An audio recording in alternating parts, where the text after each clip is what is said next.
Baik. Assalamualaikum warahmatullahi wabarakatuh. Selamat pagi, Bu Ivon sebagai narasumber dan juga teman-teman peserta kimia lingkungan di semester ini.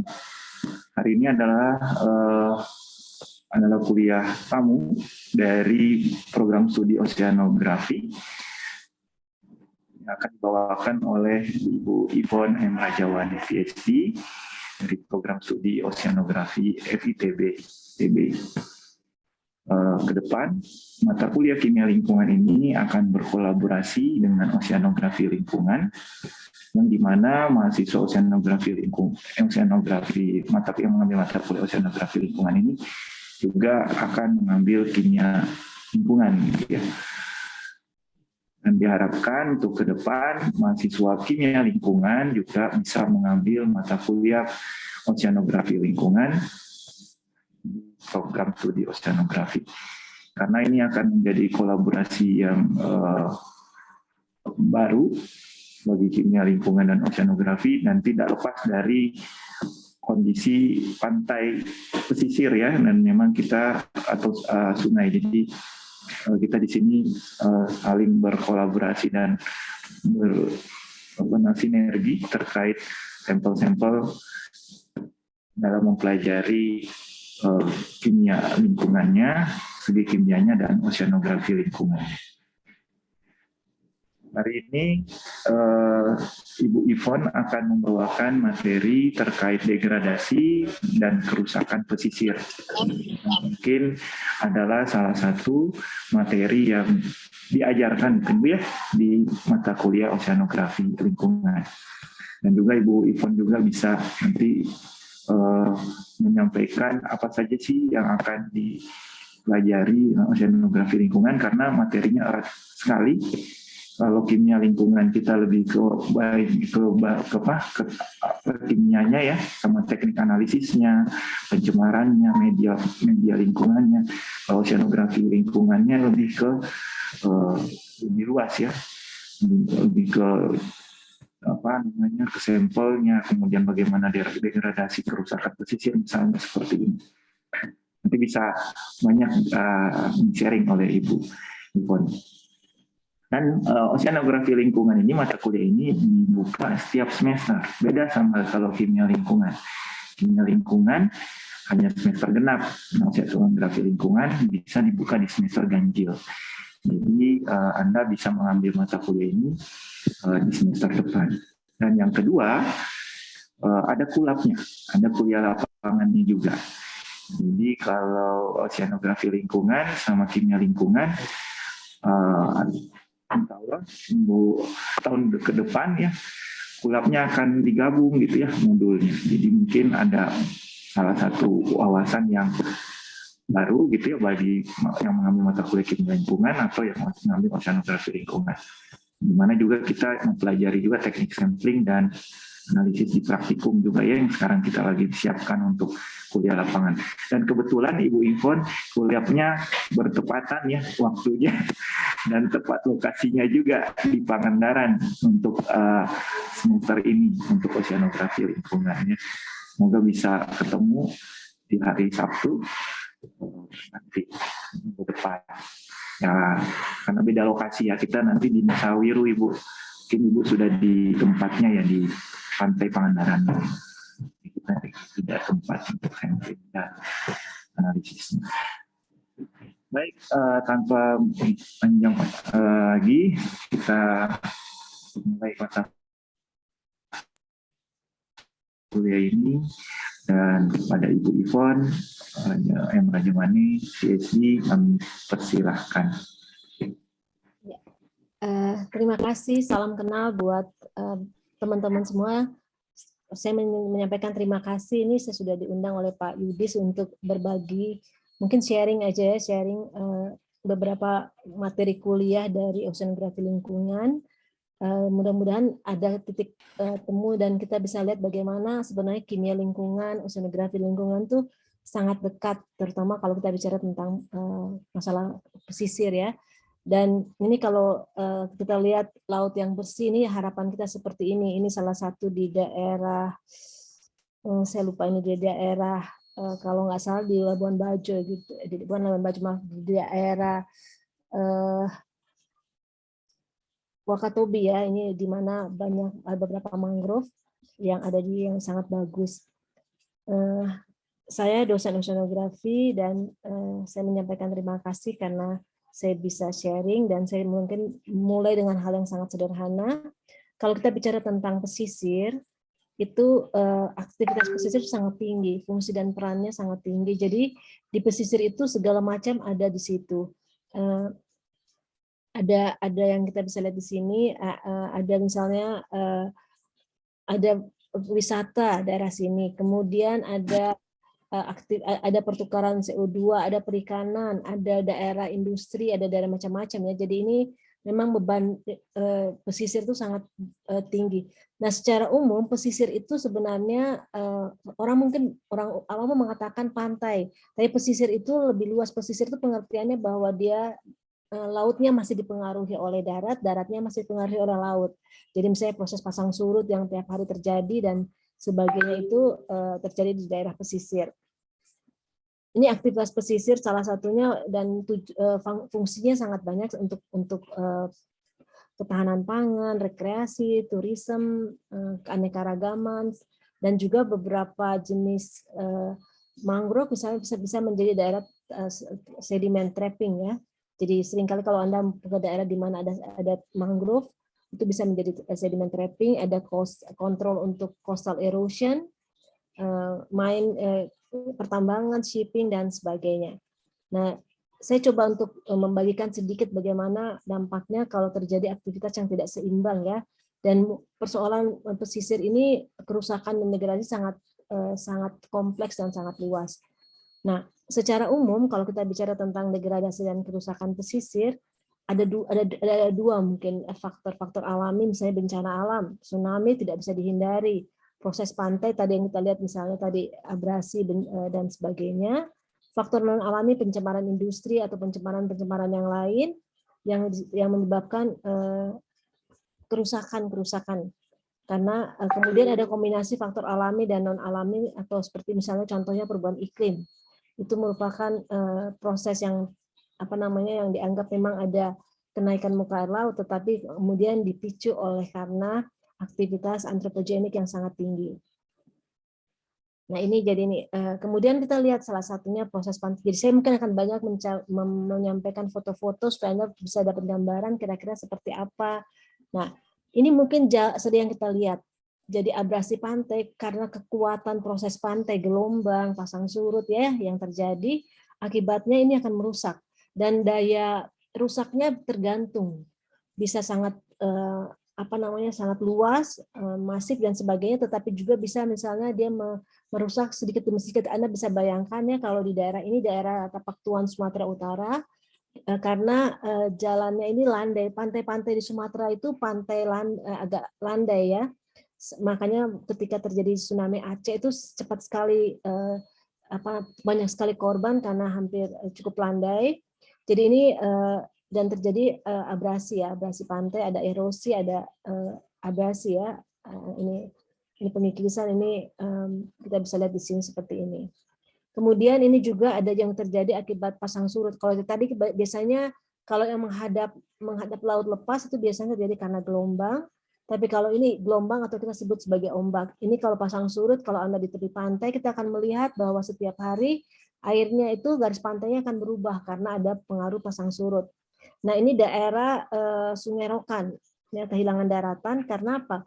Abrasi saya katakan, dan ini merusak banyak sekali daya ini juga termasuk yang abrasi ini bisa merusak. Dan kalau kita lihat di daerah sini tunggul kelapa ini menjadi miring karena dihantam tiap hari pasang surut. Jadi kalau misalnya pasang surutnya terjadi satu surut sehari atau bisa terjadi satu hari 2 kali pasang 2 kali surut. Jadi ini kita bisa lihat ini salah satu kasus yang di daerah Sungai Rokan di Riau. Nah, ini biasanya abrasi yang seperti ini Anda bisa lihat ini di daerah, jadi batuannya ini sedimennya ini atau bahan dasarnya itu bisa lihat seperti batuan berwarna merah, tetapi terletak di ketinggian, dan ini kadang-kadang kita jumpai di daerah Bali. Kalau Anda pernah sering ke Bali, ini menghantam pantai-pantai di Bali, pengikisan ya, abrasinya, pengikisannya sangat kuat seperti ini, dan kemudian ini abrasi pantai Tegal. Ya, jadi ini sangat berbahaya, dan ini yang terjadi, dan lingkungan ini merusak seluruh ekologi ekosistem yang berada di pesisir ini, dan ada banyak cara mitigasi untuk proteksi terhadap daerah-daerah seperti ini. Tapi tentu harus memikirkan kondisi lokal dan kondisi daripada bagaimana cara yang terbaik untuk melakukan proteksi ya. Mungkin dalam kuliah ini saya tidak menyampaikan tentang bagaimana proteksinya. Dalam kuliah oceanografi lingkungan kami menyampaikan bagaimana melakukan proteksi terhadap kerusakan-kerusakan ini. Nah, ini contoh kasus di Pangandaran ini, teman-teman kan mau nanti ke sana ya. Bisa lihat jadi pantai barat Pangandaran mengalami abrasi. Ini kasusnya sepanjang pantai, karena pantai Pangandaran ini menghadap laut Samudra Hindia, jadi biasanya ketuan gelombangnya cukup besar. Nah, dan ini pantai Batu Karas, mudah-mudahan kalau ada kesempatan mungkin sempat ke Batu Karas. Kalau kami nanti oceanografi lingkungan, karena berbarengan dengan kuliah ekowisata bahari, jadi kami akan melakukan kegiatan juga di Batu Karas Pangandaran ini. Kami akan moving ya, bergerak untuk mengambil data. Nah, ini kondisi alaminya, dan ini report yang dilakukan, dan kami sudah mencoba untuk melakukan pengukuran seperti ini. Jadi dalam kuliah nanti anak-anak juga akan diajar bagaimana menghitung misalnya kerusakan pantainya, berapa garis pantai. Memang tidak semua modul diberikan, tergantung, tapi ini salah satu yang juga bisa menjadi tugas ayah mahasiswa, bagaimana mengukur abrasi yang terjadi di daerah ini. Ini Anda bisa lihat perbedaan dari batas pantai sampai ke ketinggian ini ya, terlihat ya cukup signifikan, mungkin 1 meteran, cukup sekitar 1 meteran. Dan kami sudah membuat peta. Waktu itu melakukan kegiatan di daerah Pangandaran, jadi kita melakukan erosi ya, sedimentasi. Yang warna merah ini merupakan daerah erosi. Jadi karena ada pengikisan, tentu ada juga penambahan pasir. Jadi kalau pasirnya tergerus, dia akan dipindahkan ke tempat lain. Nah, makanya ada erosi dan sedimentasi seperti terlihat di pantai ini. Kemudian ini adalah peta kerusakan. Ya, jadi ini kami memotret semua beberapa lokasi setiap 10 kilo dan mendapatkan daerah beberapa kerusakan, dan biasanya lokasi kerusakannya tergantung di mana posisi daripada pantainya. Ada yang cukup besar, tapi kalau dia berbentuk teluk biasanya daya rusaknya lebih kecil ya, jadi dibandingkan dengan daerah tersebut.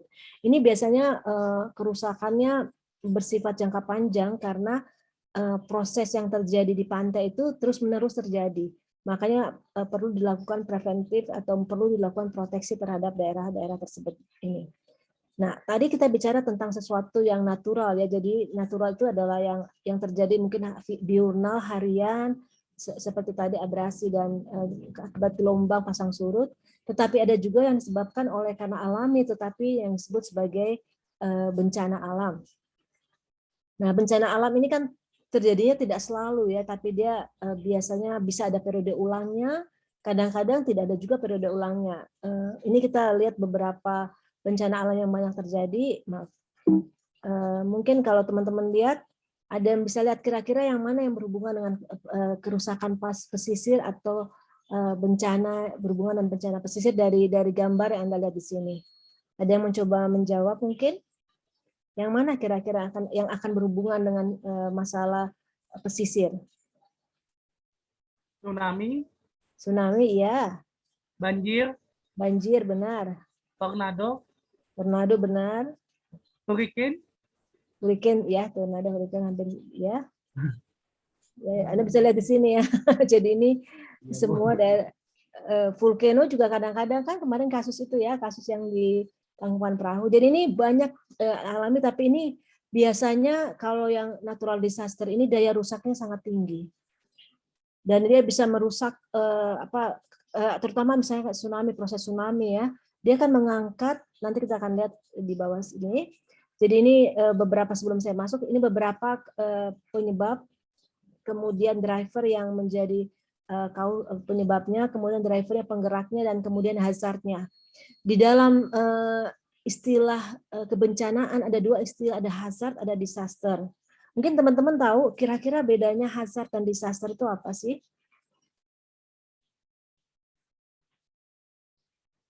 Ada dua istilah, kalau kita di Indonesia kita bilang bencana. Sama-sama bencana, tapi di dalam terminologi teman-teman yang bergerak di bidang kebencanaan ada dua istilah, hazard dan disaster ya. Jadi kalau hazard itu sebenarnya potensi untuk terjadi bencananya atau potensinya ya, jadi hazardnya. Tetapi kalau kita bicara tentang disaster itu sudah kejadiannya. Jadi kejadian daripada bencana yang menyebabkan kerusakan dan sebagainya. Jadi biasanya memang kalau masih belum terjadi kita sebut sebagai hazard, kalau sudah terjadi kita sebut sebagai disaster. Nah, coba kita lihat ini beberapa ada dua. Jadi ini yang berhubungan dengan climate change dengan yang berhubungan dengan non climate change. Jadi seperti tsunami, earthslide, earthquake, jadi pergerakan tektonik bumi ini yang menyebabkan tsunami. Kemudian kalau climate change itu dia banyak ya berhubungan dengan sea level, kenaikan muka air laut, pasang surut, badai, storm, rainfall dan sebagainya. Dan ini bisa menyebabkan ya seperti earthslide itu atau gempa bumi bisa menyebabkan tsunami, kemudian sea level change, kemudian storm, perubahan dalam arus, perubahan dalam gelombang ya, jadi gelombang dan sedimen. Jadi ini kita bisa lihat ada coastal penggenangan, kemudian ada erosi yang terjadi, ada rekreasi dan maritime yang rusak akibat adanya gangguan bencana alam ini. Nah, misalnya yang umum ya, jenis bencana pesisir yang umum yang disebabkan karena hal-hal yang alami itu atau karena bencana, biasanya kita sebut bencana kebumian ya, bencana kebumian itu ada tsunami, gelombang tinggi, dan tsunami ini termasuk buat Indonesia sangat tinggi karena bisa terjadi dua tahun sekali kalau secara statistik. Gelombang tinggi ini sangat bergantung juga pada musim, kenaikan muka air laut tadi, banjir, abrasi pantai, dan sebagainya. Kemudian ada beberapa juga yang sekarang dianggap sebagai bencana pesisir seperti HAP ya, jadi harmful alga bloom atau ledakan alga beracun, dan mungkin yang sekarang marine and plastic debris. Barangkali teman-teman kimia ini sangat banyak yang terutama di dua bagian bawah ini ya. Dan ini tsunami. Tsunami itu kalau dalam bahasa Jepangnya itu harbor, nami itu gelombang. Karena orang Jepang ini mengalami gelombang yang besar itu di daerah seperti terutama di daerah pelabuhan, di dekat pelabuhan, menyebabkan disebut sebagai gelombang pelabuhan. Nah, apa sebenarnya yang terjadi ketika tsunami? Gelombang laut akibat perubahan dasar laut. Jadi dasar laut ini sudah gambar di Jepang ini karena memang sudah kejadiannya selalu berulang karena memang sangat rawan, rentan ya dengan seismikitas yang tinggi. Kemudian atau di dasar laut terjadi patahan yang secara vertikal yang terbentuk tiba-tiba. Nah, ini yang menyebabkan ininya. Kemudian ini mungkin videonya saya tidak putarkan aja ya. Kita mencari waktu sebentar kalau ada waktu. Ini tsunami yang terjadi akibat gempa. Bayangkan ada dua, kita bayangkan di dasar laut itu ada dua lempeng A, kemudian lempeng B ya, satu yang disebut sebagai lempeng laut oceanic lempeng dari laut, kemudian ada yang berasal dari daratan kontinental. Nah, gempa ini terjadi ketika kedua lempeng ini saling menggeser, bergerak ya. Dan ketika kedua lempeng ini bergerak, maka dia akan turun, permukaannya akan turun, jadi air lautnya itu akan turun ke bawah, ya ke bawah ini setelah gempa baru dia naik ke atas, terjadi pengangkatan, jadi dia pengangkatan ke atas sehingga menimbulkan gelombang yang tinggi. Nah, tsunami sendiri itu mungkin secara umum saya terangkannya, jadi tsunami itu kalau dilepas pantai kita tidak bisa lihat. Karena ketinggiannya sangat rendah, kecil sekali, mungkin 1-2 cm aja, dan gelombangnya panjang. Tetapi begitu mendekati pantai, dia akan mengumpulkan energinya, dan akibatnya dia gelombang ini mencapai gelombang bisa sampai belasan meter. seperti tsunami Aceh itu sampai 15 meter tinggi gelombangnya ketika di pantai. Jadi Anda bisa lihat ini gelombangnya tidak seperti gelombang sinusoidal yang kita pelajari waktu di TPB, ya, tapi ini gelombangnya soliton, ya, tipe gelombang yang berbeda, sehingga ketika sampai di pantai dia menimbulkan bentuk gelombang seperti ini, dan ini gelombang ini bisa muncul second wave dan sebagainya, gelombang beberapa kali gelombang bisa muncul. Nah, kemudian ini kejadian tsunami, kalau dia makin dalam lautnya, tentu efeknya tidak lebih besar, tapi kalau makin dangkal seperti yang terjadi di Aceh, itu pantainya juga landai, makanya efek kerusakannya sangat besar. Nah, ini genangannya, jarak genangan tergantung daripada, jadi kadang-kadang karena gelombang tsunami ini masuk ke perairan pantai, merusak apa yang ada di sekitar ini. Mungkin teman-teman sudah tahu, ya. Nah, ini saya memperlihatkan kebetulan karena kita di daerah Jawa Barat, saya tetap banyak kasusnya, tapi ini salah satu yang mungkin fenomenal buat Jawa Barat, ya, tahun 2006 di Pangandaran. Puncak gelombangnya itu, pusat gelombang ini adalah tsunami dari Tsunami Research Group, dari Pak Hamsa dan grupnya. Jadi ini adalah waktu, ini menunjukkan waktu. Nah, ini waktu menit terjadinya sumber gempa dan bergerak ke arah pantai. Dia bergerak ke pantai ke arah Jawa Barat, tetapi ternyata efeknya karena ini sebuah gelombang, efeknya itu sampai ke Jawa Timur, bahkan sampai mungkin cukup jauh, ya. Jadi Jawa Tengah ya, terminal Jawa Tengah mungkin. Dan dalam waktu yang sangat singkat, 20 menit dia sudah sampai ke pantai. Nah, ini maaf, ini kejadian yang di tsunami di sana. Ini adalah kebetulan saya sempat ke sana, dan ini adalah yang warna merah ini menunjukkan tinggi gelombangnya. Tinggi gelombang yang mencapai, ini gambar pohon-pohonnya, ya.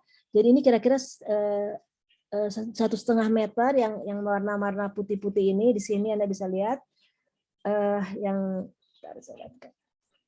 Ya, ini garisnya, ya, bisa lihat. Terus kemudian ini panjangnya mungkin sekitar 8 meter, setinggi pohon kelapa waktu itu, karena ada pohon kelapa yang rubuh, ya, setinggi pohon kelapa, dan kita bisa lihat bahwa daerah ini pohon kelapanya basah, berarti kan kena itu, ya, kena kerusakan.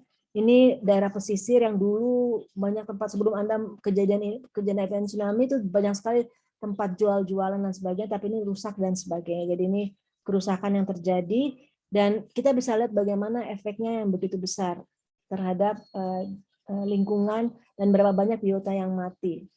Ini masih beberapa yang tersisa, ya, ada beberapa yang hancur total tergantung dari kualitas bangunan. Tapi ini yang kerusakan pesisir yang terjadi di sekitar kita. Nah, salah satu ini tadi Pangandaran, kita coba lihat apa yang terjadi pada waktu terjadi tsunami di Aceh 2004. Ini hasil dari Reef Check, ya. Jadi bagaimana ini nih apa namanya itu 2004, ya. Jadi ini beberapa karang itu menjadi rusak, ya. Jadi rusak. Ini kita lihat gambarnya, ya.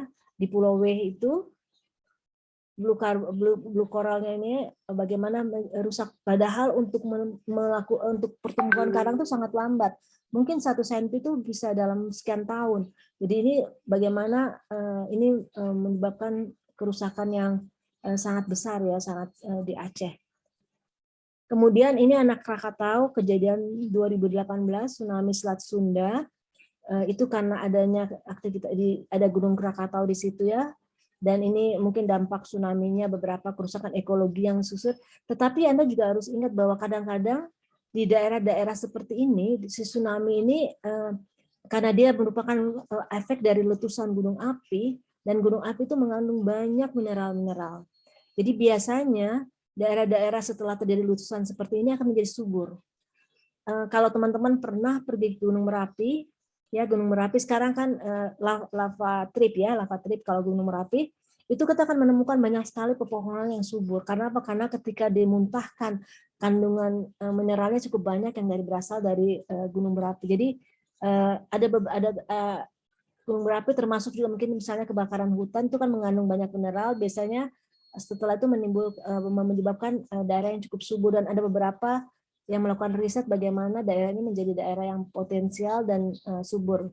Selain tentu terbentuk anak Krakatau yang lain seperti Gunung Rakata dan lain-lain, ya. Nah, ini contohnya. Penyu ini terdampar di Selat Sunda.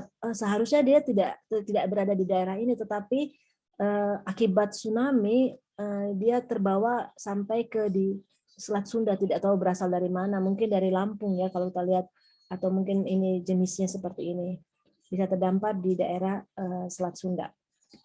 Nah, ada lagi penyebab yang mungkin alami, gelombang tinggi. Gelombang tinggi itu bukan tadi tsunami. Tsunami memang menyebabkan gelombang tinggi, tapi ini memang faktor alami, terutama karena adanya gelombang. Jadi gelombang karena mungkin jadi ada low tide pada waktu surut, pada high tide. Kemudian dia menyebabkan gelombang storm surge, dia bisa disebabkan karena storm surge. Kemudian ada storm tide, jadi ada yang sangat besar, dan kadang-kadang bangunan ini akan kena tergantung dari bagaimana kondisinya. Jadi ini pada waktu badai dan pasang tinggi, ini kita lihat pada waktu normal kondisi normal dia tidak terlindung pantainya, tapi begitu storm surge-nya dia akan merusak sampai airnya bisa sampai terimbas sampai cukup jauh.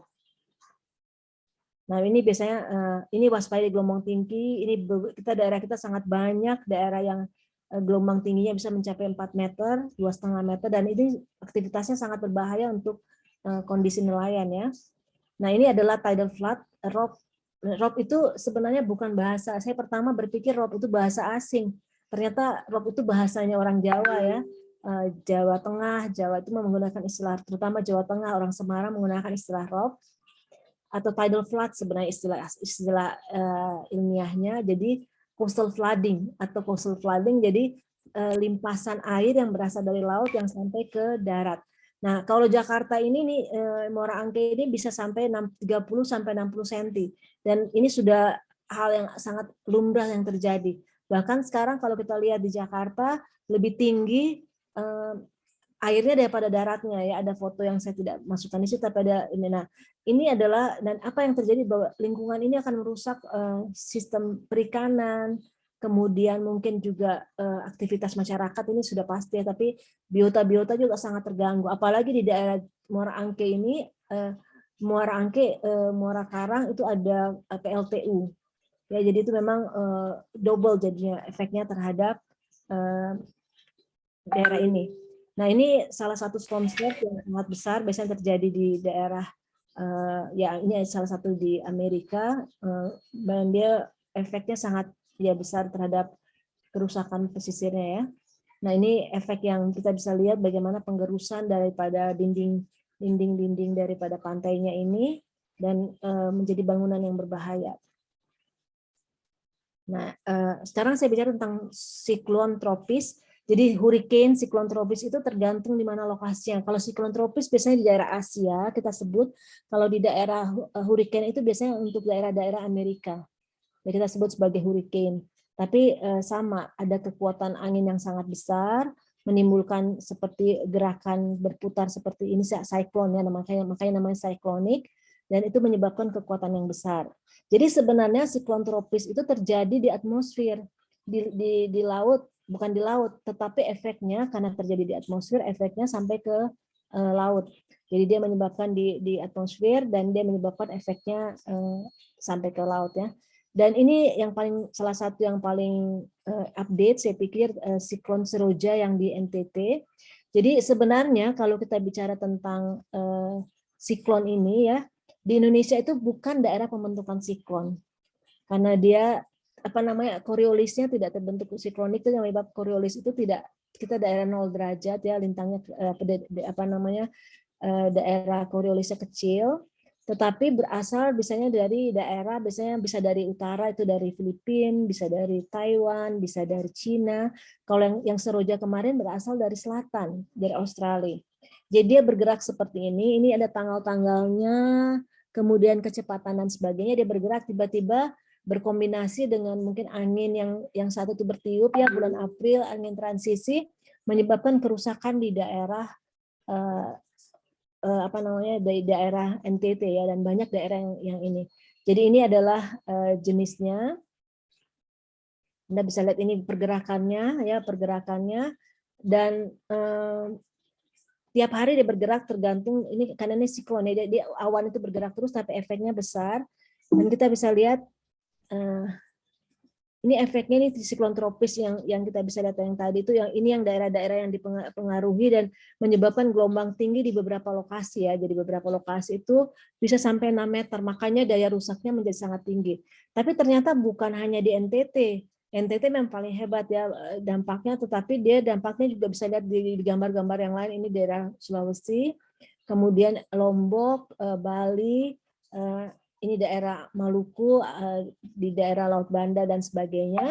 Jadi dia menyebabkan kerusakan, dan ini salah satu di mana ya ini menyebabkan kerusakan di daerah pesisir. Jadi dan daerahnya menjadi kotor, menjadi sangat kotor. Padahal saya pernah melewati daerah ini bersih ya, karena memang tidak terlalu banyak aktivitas, tapi karena ini bercampur dengan sampah-sampah yang dari darat, ini menyebabkan kerusakan di daerah ini. Kemudian Anda bisa lihat ini juga salah satu di daerah, beberapa daerah tenggelam karena adanya siklon Seroja ini. Nah, jadi perilaku siklon tropis ini memang kita bisa antisipasi, tetapi kita seringkali harus ya aware ya terhadap hal ini dan melakukan proteksi mungkin terhadap mitigasi terhadap hal seperti ini. Salah satu hal akibat daripada kerusakan ini adalah munculnya danau yang baru. Jadi karena dia lebih rendah, muncul danau, dan biasanya akan muncul sebagai kolam ikan yang terjadi di daerah setelah Seroja, siklon Seroja tersebut. Nah, ini tadi tentang siklon. Kemudian saya akan coba menjelaskan mungkin sedikit. Oh ya, Pak Yudis, maaf, apakah saya kalau ada pertanyaan langsung, atau ini mungkin ada pertanyaan ya, atau oh ya, ada pertanyaan silakan di chat ya, silakan. Kalau ada teman-teman mau bertanya silakan ya teman-teman ya. Nah, tadi saya sudah bicara tentang sesuatu yang lebih alami ya. Jadi siklon tropis itu juga sesuatu yang alami karena dia muncul karena aktivitas daripada atmosferik ya, pergerakan si angin itu, pemicunya memang angin, tapi efeknya sampai ke laut. Nah, yang ini adalah natural effect dan hazard influence bagi climate change. Ini salah satu yang paling banyak dampaknya sekarang. Ya, ini kita bisa lihat dia bisa menyebabkan pergerakan kerusakan dari pesisir, mulai dari hulu sampai ke hilir ya, dari pesisir sampai ke yang lain-lain, dan ini yang menyebabkan sampai sungai dan sebagainya juga sangat bergantung dengan kondisi daripada climate change ini. Mungkin saya tidak menjelaskan lebih jauh, Anda sudah tahu ya kenapa climate change. Nah, perubahan iklim ini bagaimana dampaknya terhadap laut? Secara umum, ini adalah proyeksi atau ada beberapa data lapangan yang menunjukkan bahwa perubahan iklim itu akan mencapai semakin hari semakin tinggi.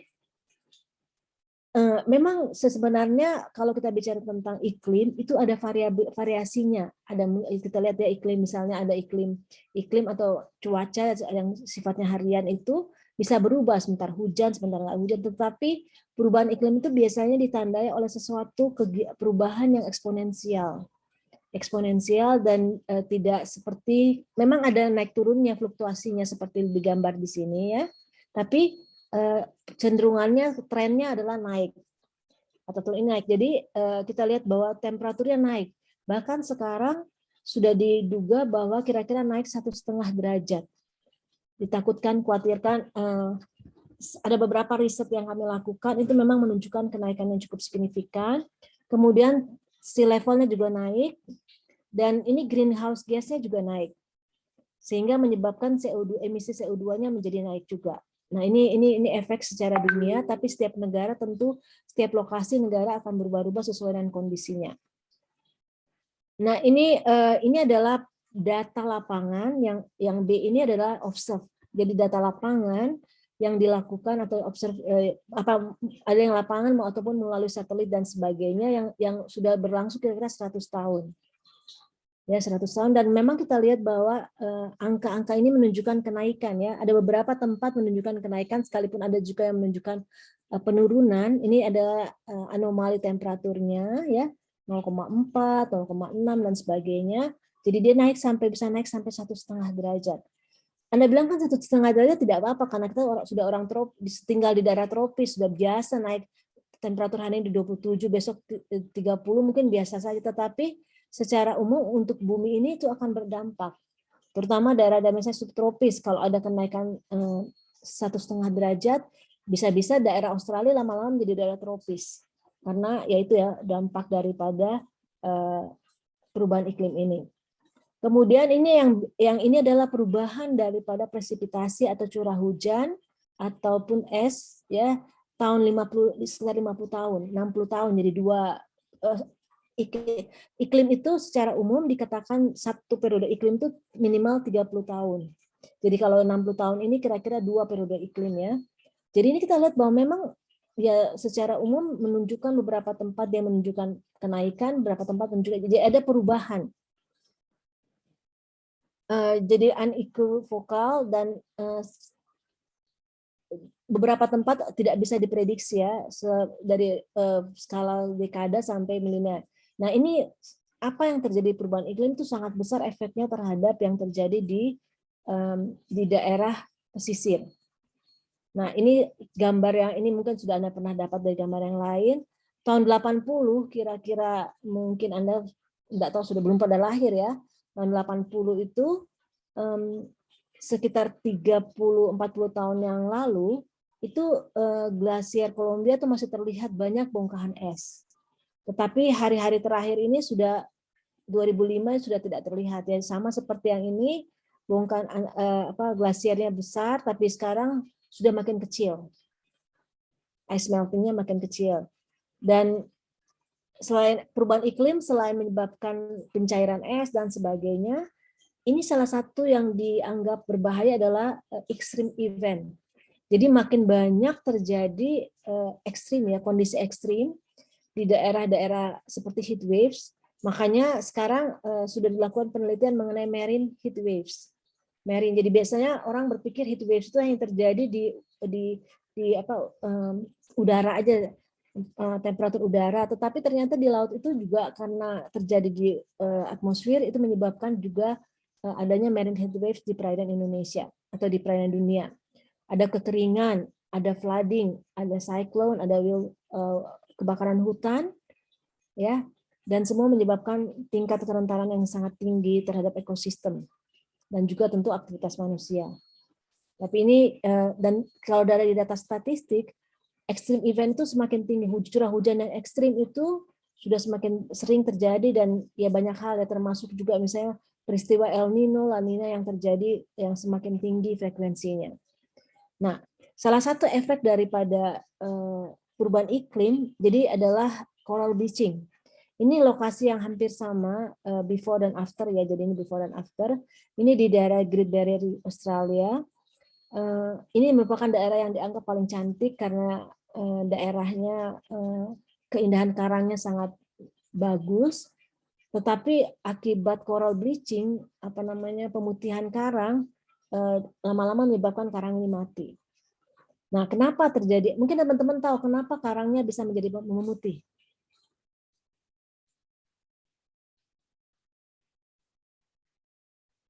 Ya, mungkin Anda teman-teman pernah membaca kali ya. Kenapa karang ini bisa memutih? Kenapa? Karena ada pemutihnya ya, Bu. Iya, salah satunya ya. Tapi sebelumnya saya mau tanya, karang ini binatang atau hewan? Binatang atau tumbuhan sih? Karang itu kalau nggak salah tumbuhan, Bu. Ya, tumbuhan, Bu. Tumbuhan atau hewan?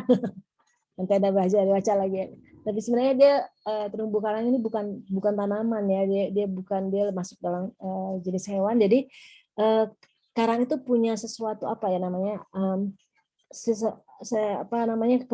dia tanaman jenis karang ini tidak bisa diganggu dengan perubahan temperatur yang tinggi. Jadi dia bisa stres. Kita juga bisa stres ya, tanaman juga bisa stres.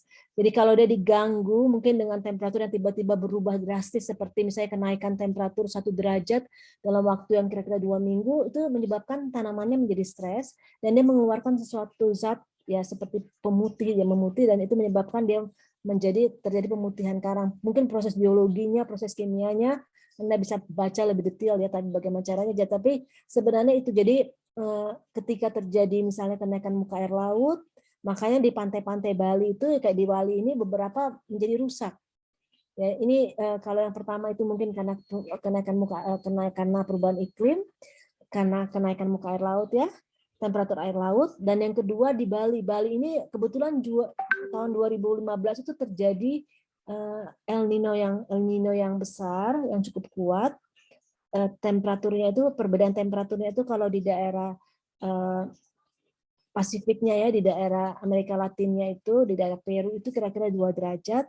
Akibatnya memang di daerah Bali ini yang sensitif, karangnya sensitif, akibatnya terjadi pemutihan. Nah, jadi ini karena mungkin cukup panjang, beberapa bulan terjadi, akibatnya terjadi pemutihan karang atau kerusakan karang. Nah, ini untuk terhadap fish catch, penangkapan ikan dan lain-lain, dan juga terhadap pH, atau nanti kita bicara tentang pengasaman laut. Jadi kalau kita belajar, kalau nanti mungkin teman-teman ngambil ke lapangan ya, kita akan lihat bahwa air laut itu cenderung lebih basah. Ya, sekitar 7 sekian sampai 8,1 dan sebagainya. Nah, ketika terjadi perubahan iklim ya, karena kita tahu bahwa H itu sifatnya sebagai buffer, kemudian nanti untuk menggeser keseimbangan pergerakan, keseimbangan CO2 dan sebagainya. Nah, akibatnya pH-nya itu akan menjadi lebih kecil ya, jadi dia menjadi asam, pasti teman-teman tahu, dan itu menyebabkan pengasaman laut. Oke.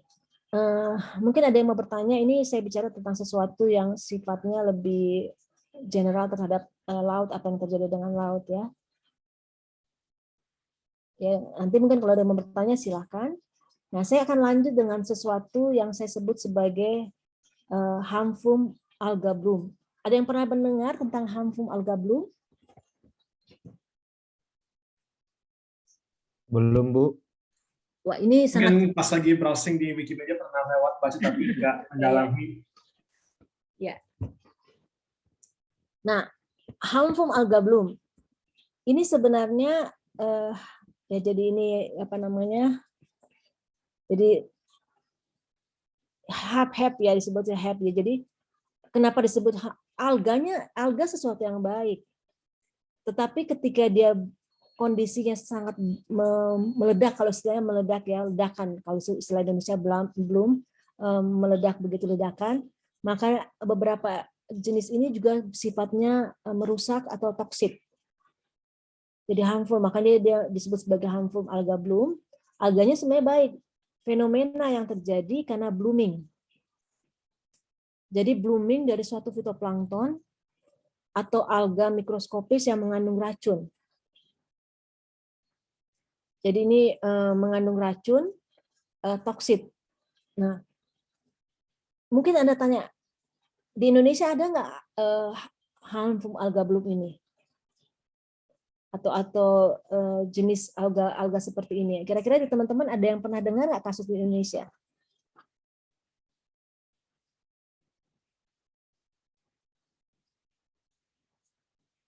Sejauh yang saya pernah dengar enggak kayaknya, Bu. Enggak ya, nanti kita lihat ya apakah terjadi di Indonesia apa enggak ya. Baik.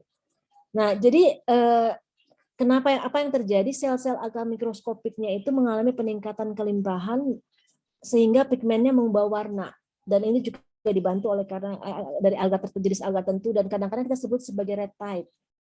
Jadi warnanya biasanya merah karena aktivitas alga yang berwarna merah itu menjadi sangat tinggi, pigmennya menjadi sangat tinggi. Nah, kenapa dia mengalami kelimpahan? Nah, biasanya dia mengalami kelimpahan nutrien.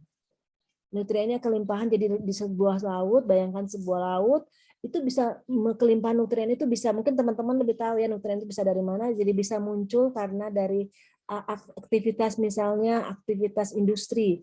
Beberapa industri menyebabkan membuang limbah sebagainya, meningkatkan meningkatkan nutrien di daerah tersebut ya. Jadi alga ini memakan terlalu banyak makan begitu makanannya, sehingga yang terjadi adalah malah berlimpah ya. Jadi kalau memang kita juga makan terlalu berlebihan kan juga nggak bagus ya. Nah ini. Kemudian dia dari aktivitas misalnya dari industri, atau mungkin juga kadang-kadang bisa muncul karena terjadi curah hujan yang tinggi dan sebagainya. Jadi konsentrasinya bisa fitoplanktonnya itu bisa sangat tinggi sampai 200.000 sampai 500 sel per liter. Sehingga menyebabkan perubahan warna pada perairan. Nah, secara pemahaman atau secara definisi dari teman-teman mungkin yang di ilmu hayati, kita dapatkan bloomingnya itu kira-kira konsentrasinya 10⁸ sel per liter. Jadi densitasnya sangat tinggi. Nah, bagaimana efek HEP ini? Anoxious ya, jadi kurang berbahaya, ledakan terjadi pada kondisi tertentu, dapat berkembang sangat padat, menyebabkan penurunan kadar oksigen yang drastis dan kematian massal ikan dan vertebrata. Jadi ini dia menggunakan banyak oksigen ya. Kemudian dia bisa sifatnya beracun karena dia bisa menyebabkan berbagai macam penyakit perut dan sistem saraf. Paralytic shellfish poisoning ini di amnestik dan macam-macam neurotoxid dan sebagainya. Jadi ini sifatnya yang memang dia tidak mematikan mungkin ya, tidak mematikan untuk ukuran kita, tapi untuk ikan bisa mematikan. Kematian massal ikan itu bisa terjadi di beberapa tempat yang menyangkut tentang HEP ini. Nah, beracun kemudian apalagi perusak sistem pernafasan, tidak beracun secara fisik mengganggu sistem pernafasan vertebrata dan ikan karena penyumbatan. Karena daerahnya menjadi sangat keruh ya, jadi terutama di waktu padatannya tinggi. Nah, kita bisa lihat ini. Nah, ternyata di Indonesia banyak juga terjadi ya. Di Lampung itu banyak. Itu karena apa? Karena di situ ada banyak industri dan itu banyak pembuangan, banyak beberapa lokasi juga merupakan jaring apung dan sebagainya, merupakan banyak pakan-pakan, sisa-sisa pakan yang terbuang menyebabkan tingginya nutrien di daerah tersebut. Jadi terjadi nutrien. Teluk Jakarta apalagi itu karena banyak, terutama karena industri ya, karena kalau ya industri Juli, September, Desember dan biasanya tergantung ada bulan-bulan tertentu juga karena tergantung juga dengan kondisi lokal cuaca dan sebagainya. Yang terdeteksi ya, kemudian ada di daerah perairan Kalimantan Timur, di Sulawesi Selatan juga ternyata pernah terdeteksi, Selat Lewotobi di NTT pernah terdeteksi. Jadi di Indonesia ternyata sering terjadi. Di Teluk Ambon itu sering sekali terjadi. Apalagi Teluk Ambon itu kan bentuknya seperti semi tertutup ya, jadi dia mulut teluknya kecil, pertukaran air dengan lautnya kecil, sehingga air yang di dalam itu cenderung ya berputar-putar di daerah situ sendiri, susah keluarnya karena mulut teluk untuk pertukaran airnya kecil dengan laut. Jadi dia sistem alaminya untuk pertukaran airnya tidak terjadi dengan batu. Teluk Kawe di daerah Ternate, kemudian di daerah Selat Teluk Ambon, Maluku, dan Ambon ini termasuk yang jenis yang sering banyak, dan di dunia ini banyak sekali yang melakukan penelitian mungkin ini, dan ini pasti banyak sel-sel yang berhubungan dengan kimianya yang menarik yang bisa dilakukan ya.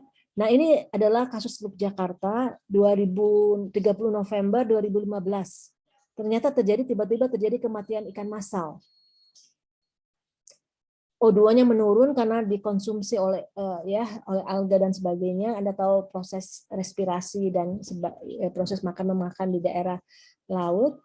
Nah, terjadi ledakan populasi fitoplankton jadi penyebab kematian massal ikan di Ancol. Nah, kenapa kematian massal ikan di Pantai Ancol disebabkan oleh ledakan populasi fitoplankton jenis Coscinodissus spesies yang membuat kadar oksigen di air menurun. Nah, jadi ini kasus yang 2000, jadi di Jakarta tuh sering terjadi ternyata. 2004-2005 ini kita dapatkan seperti tiba-tiba ikan-ikan kecil mati, dan biasanya sangat nggak boleh dikonsumsi ikan ini karena dia beracun ya. Dia beracun, jadi berbahaya. Terus 30 November 2015, beberapa tahun yang lalu, mungkin dalam beberapa tahun terakhir juga ini, dan ini adalah stasiun 1, stasiun 2, stasiun 3. Dilakukan penelitian untuk melihat bagaimana sih sebenarnya kualitas air di daerah ini, karena pasti kalau kita mengambil air ini sangat kimia banget lah. Kalau Anda mengambil air di daerah ini, Anda akan mendapatkan bagaimana kualitas atau kandungan mineralnya akan berbeda satu tempat dengan yang lain. Nah, kira-kira kalau terjadi ledakan seperti ini, kandungan kimia apa yang tinggi? Mungkin teman-teman kimia lebih mengerti ya, lebih paham pasti. Kalau Anda mengambil, nanti coba diambil kira-kira kandungan apa yang pasti yang rendah itu kandungan oksigennya yang rendah ya. Kemudian kira-kira kalau dia berbau, apalagi kadang-kadang seringkali ikan ini menjadi berbau kan karena mati massal seperti itu dan tidak langsung diangkut. Ya nanti kita akan lihat ya nanti ini. Ini 1, 2 ini sudah dilakukan penelitian, 1, 2 dan 3 ini bukan jenis fitoplankton. Ternyata di Jakarta itu ditemukan beberapa jenis fitoplankton yang potensial untuk menyebabkan alga bloom. Nah, jadi tadi ada beberapa ini dan sebagainya. Ini dari Rosita Sari tahun 2017 ya. Jadi ini alga bloom. Kemudian ini dari Padang, di daerah Padang, dari teman-teman dari Riau, Universitas Riau, mereka melakukan penelitian dan mendapatkan ini adalah beberapa kandungan daripada potensial alga bloom. Nah, ini yang tadi saya jelaskan, kematian massal ikan dan sebaran parameter kualitas air laut yang dilakukan oleh peneliti dari KKP. Mereka melakukan penelitian dari KKP untuk melihat kematian massal ikan dan bagaimana sebaran parameter kualitas air di Teluk Jakarta ini pada waktu terjadi kematian massal ikan. Jadi memang kalau dalam keadaan begini harus langsung diambil karena alga bloom ini tidak lama, jadi kejadian durasi waktu time intervalnya itu mungkin tidak seperti bulanan begitu, tapi mungkin 1-2 hari kemudian tiba-tiba menjadi bersih dengan proses alami, dia akan bisa jadi bersih dan ketika diambil ikan-ikan yang mati ini biasanya akan menjadi bersih lagi seperti itu ya. Jadi ini yang kasus yang 2015 ya. Kemudian didapatkan diantaranya jenis ikan yang tanggal 30 itu ada jenis ikan gulama dan sebagainya. Kematian ikan yang sering terjadi akan menyebabkan kerugian dan sebagainya. Nah, ini penelitian ini bertujuan untuk mengetahui apa dan sebagainya. Dan ini mereka menggunakan untuk melihat parameter fisika, kimia, dan biologi perairan. Nah, dari kesimpulan didapatkan bahwa rendahnya kondisi oksigen terlarut 0,07 mg per liter. Padahal biasanya kita perlukan lebih tinggi ya 7 mg per liter. Kemudian pada nutrien yang berlebihan nitratnya sampai 0,003 sampai 0,389 yang sangat tinggi. Nitratnya kelebihan, kemudian fosfatnya juga tinggi. Kemudian amoniak juga karena dia bersifat ketika sudah menjadi beracun, dia menjadi amoniaknya juga tinggi. Anda bisa lihat dari abstraknya ditemukan bahwa gas beracun dan berbau dan ini kandungannya mungkin baku mutunya Anda teman-teman pasti lebih tahu ya baku mutu untuk daerah untuk apa yang tepat begitu yang sesuai.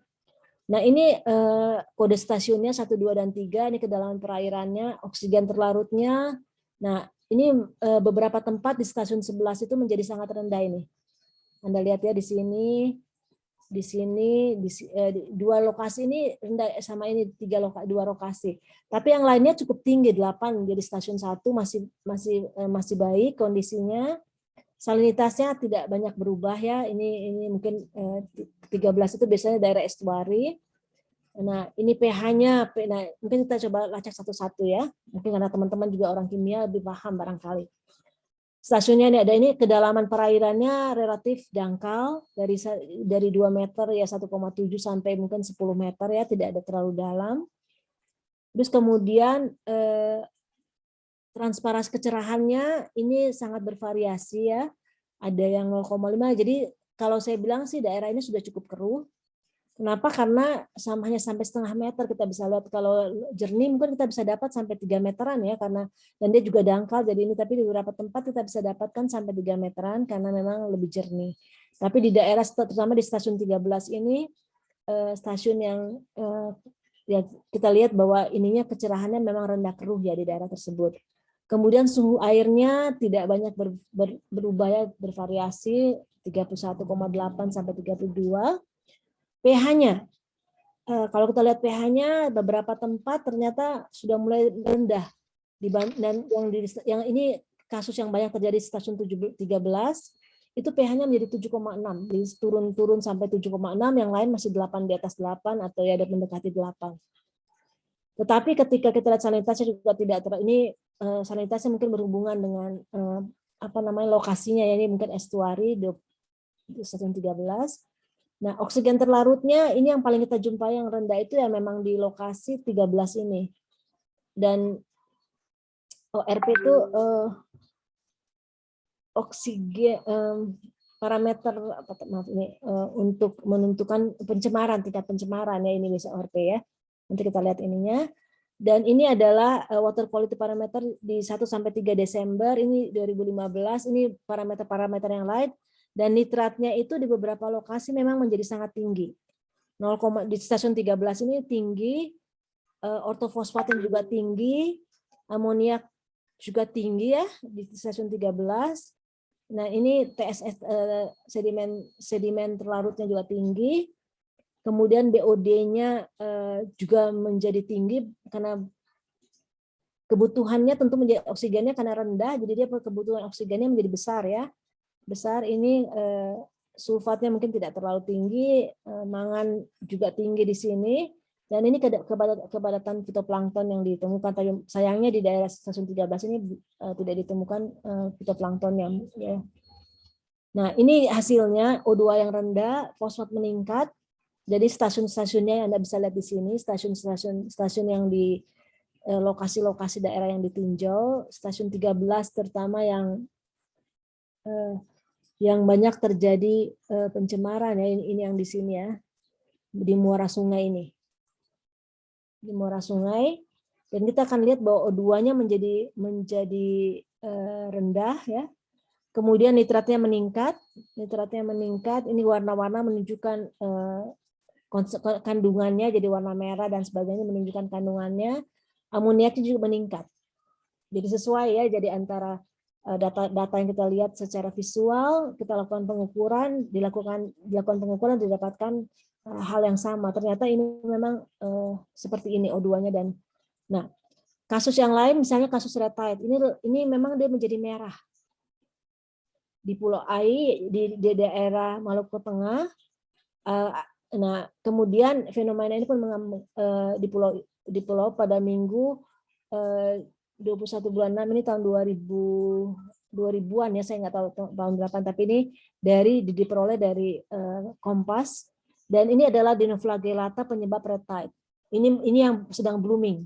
Dinoflagellata yang ini yang sangat tinggi menyebabkan lautnya atau perairannya menjadi berwarna merah juga.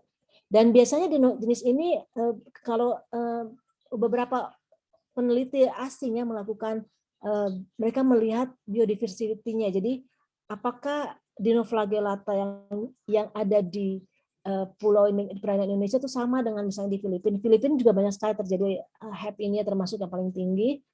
Nah, ternyata ditemukan jenisnya hampir sama beberapa jenis HEP ini sama. Jadi karena laut itu kan bergerak, jadi Dinoflagellata yang sama ini juga menyebabkan red tide di daerah Filipina atau di daerah-daerah yang lain. Jadi menarik ya, ini mungkin sangat buat teman-teman kimia ini saya rasa salah satu hal yang menarik karena memang penelitiannya harus banyak berkaitan dengan masalah parameter kimia. Nah, jadi ini kasus Teluk Ambon. Kita tahu bahwa ketika terjadi ini kasus Teluk Ambon dari Puspita 2013, dia mengambil data pada bulan November, ini sangat tinggi. Ini karena terjadi pada waktu pengambilan data itu terjadi pada waktu terjadi HEP itu ya, jadi alga bloom, ledakan alga, jadi dia klorofilnya tentu karena fitoalganya meningkat, tentu klorofilnya juga klorofil juga meningkat ya, jadi seperti ini. Ini adalah Kaubei dan ini Teluk Ambon. Ini lokasi yang sering terjadi alga bloom, ini di Ambon yang di sini ya, Anda bisa lihat di sini. Kemudian ini daerah-daerah yang lain di beberapa daerah dan sebagainya yang memang sering terjadi ledakan algal bloom ini. Oke, sekarang saya masuk dari teman-teman ada yang mau bertanya? Rasanya Ya. ya. Ya, ini soalnya ini kimia banget Pak Pak Yudis. Soalnya ya ini kimia. Mungkin belum pernah diteliti, tapi saya rasa ini banyak salah satu hal yang menarik dan memang mengganggu sekali dengan nelayan ya, kasihan nelayan, dan mungkin kita juga mengkonsumsi berbahaya, kita nggak tahu untuk ikan-ikan itu mereka berapa lama hilang dari perutnya efek daripada racunnya ya. Itu belum diteliti untuk perairan Indonesia. Ya kita jangan-jangan kita apa ikan yang kita makan itu masih mengandung toksit ya, toksit biarpun dalam mungkin ukurannya tidak terlalu tinggi tetapi masih mengandung toksit yang belum hilang untuk ikan-ikannya. Nah, kali ini saya bicara tentang perubahan iklim tadi sudah, bencana-bencana sudah, sekarang mungkin saya bicara tentang marine debris atau plastik debris yang memang sangat banyak kita jumpai di perairan Indonesia. Ini kebetulan saya menyampaikan salah satu hasil riset yang dilakukan. Jadi riset ini mau melihat bagaimana sih pergerakan sampah-sampah laut ini yang ada di daerah kepulauan, provinsi kepulauan. Karena daerah Wakatobi ini merupakan daerah pariwisata. Jadi mereka sangat bergantung dengan pariwisata seperti Bali. Sebenarnya saya punya beberapa hasil penelitian juga karena kebetulan saya banyak melakukan penelitian daerah ini. Tetapi yang Bali mungkin karena sudah sering ya, jadi saya coba mengambil lokasi yang berbeda, yaitu lokasi di daerah Wakatobi. Ada teman-teman yang sudah pernah ke Wakatobi atau berasal dari Wakatobi? Wakatobi itu di Flores. Di Sulawesi Tenggara ya, Sulawesi Tenggara daerah sini. Pak Yudi sudah Kalau ke sana belum pernah, tapi kayaknya ada mata profil dari sana, dari Flores, Bu. bukan dari Flores. Kalau Flores di bawah sini, Flores di sini. Oh, susah ya. Kalau ini di Sulawesi Tenggara, kita harus naik dari Kendari. Dari Kendari, dari Bau-Bau. Oh, iya beda-beda. Ya. Tapi kalau ada kesempatan, bagus banget ini daerahnya ya. Memang pantainya mungkin tidak terlalu cantik, maksudnya bagus, tetapi kalau Anda bisa diving, itu sangat menarik bisa melihat keindahan alamnya. Waktu itu sayangnya, dan yang waktu itu yang menarik juga ternyata di situ ada banyak lumba-lumba, ikan lumba-lumba, dan dia muncul pada waktu tertentu ya. Jadi seperti di Bali, Lovina, Pantai Lovina, Anda pernah ke sana mungkin ya. Pantai Lovina itu banyak sekali lumba-lumba. Nah, lumba-lumba itu migrasi. Nah, saya bertanya kepada teman-teman orang nelayan itu kenapa mereka selalu ngejar. Jadi kalau ada lumba-lumba mereka kejar. Ternyata lumba-lumba itu indikasi akan adanya ikan tuna. Jadi jalur ini kan jalur dari Pasifik ya, jalur daerah Pasifik lewat sini, masuk ke sini, mereka ada banyak ikan-ikan tuna, ikan besar yang sangat komersial. Anda pasti tahu ikan tuna, mungkin ada banyak yang senang makan tuna. Nah, jadi mereka biasanya ngikut kalau ada lumba-lumba mereka akan kejar lumba-lumba itu, dan karena sebentar lagi itu akan diikuti oleh pergerakan dari tuna. Jadi itu kearifan lokal masyarakat. Kalau kita nggak ke sana kita nggak tahu cerita ini. Nah, ini adalah daerah Wakatobi. Wakatobi itu saya juga dulu nggak tahu, ternyata merupakan kepanjangan dari 4 pulau besar mereka, yaitu Wangi-Wangi, Kaledupa, Tomia, dan Minongko. Nah, ibu kotanya di Wangi-Wangi. Jadi kalau Anda mau melakukan perjalanan, Wangi-Wangi. Dan konon kabarnya ini daerah yang sangat digemari oleh orang-orang asing. Dan ada penerbangan dari Bali ke Tomia, tapi itu pesawat-pesawat pribadi karena memang harganya sangat mahal ya. Jadi sayang memang kita orang Indonesia mungkin orang lokal sendiri tidak bisa menikmati banyak karena ya resort-resortnya ini ya. Dan juga konon kabarnya ini Bill Gates itu pernah ke daerah sini dengan membawa pesawat pribadi, dengan membawa kapal pribadi, saking terkenalnya dan cantiknya daerah ini ya. Nah, kami ingin melihat ini salah satu gambar yang saya ambil di depan hotel kami, dan kami tinggal di daerah jadi ini lokasinya di Flores, Laut Flores di sini ya, di sini Laut Flores di sini, kemudian yang di sini berbatasan dengan Laut Banda. Jadi Laut Banda, dan di selatan ini di sini adalah Laut Flores, di sini adalah Laut Banda ya. Nah, ini lokasinya. Ya, kita lihat. Nah,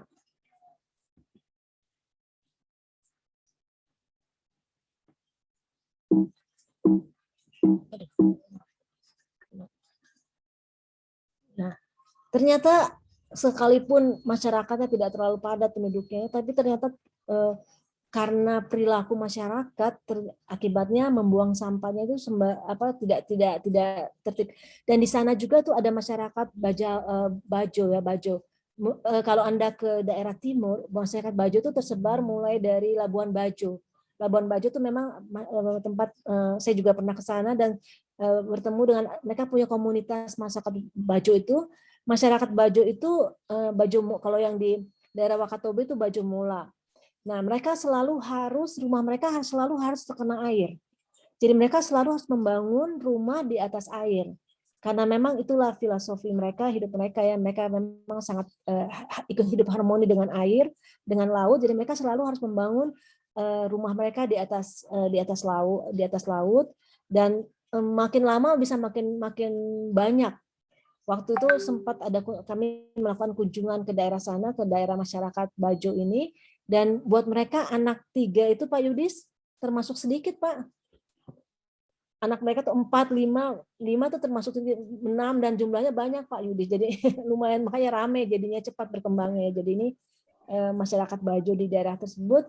Nah, di bagian utara dan timur itu sudah tadi disebutkan terletak di jantung segitiga terumbu karang. Nah, teman-teman mungkin pernah dengar tentang Coral Reef Triangle ya. Jadi Coral Reef Triangle itu adalah daerah di mana segitiga terumbu karang yang terletak di daerah mulai Kalimantan, jadi bentuknya segitiga seperti ini ya. Jadi ini ada daerah begitu.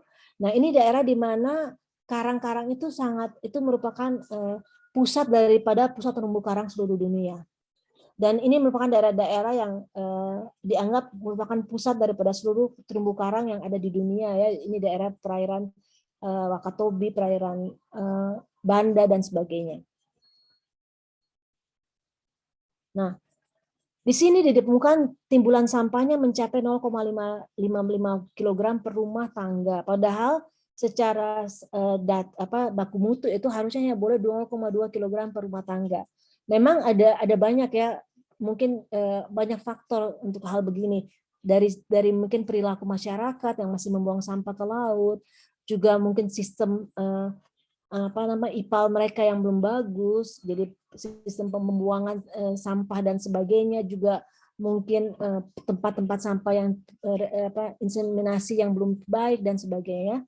Nah, dan memang di daerah ini ada faktor alaminya juga yang berpengaruh, karena sampah itu biasanya ditemukan banyak pada musim barat, bergerak pada waktu angin bergerak dari barat ya, dari barat ke timur.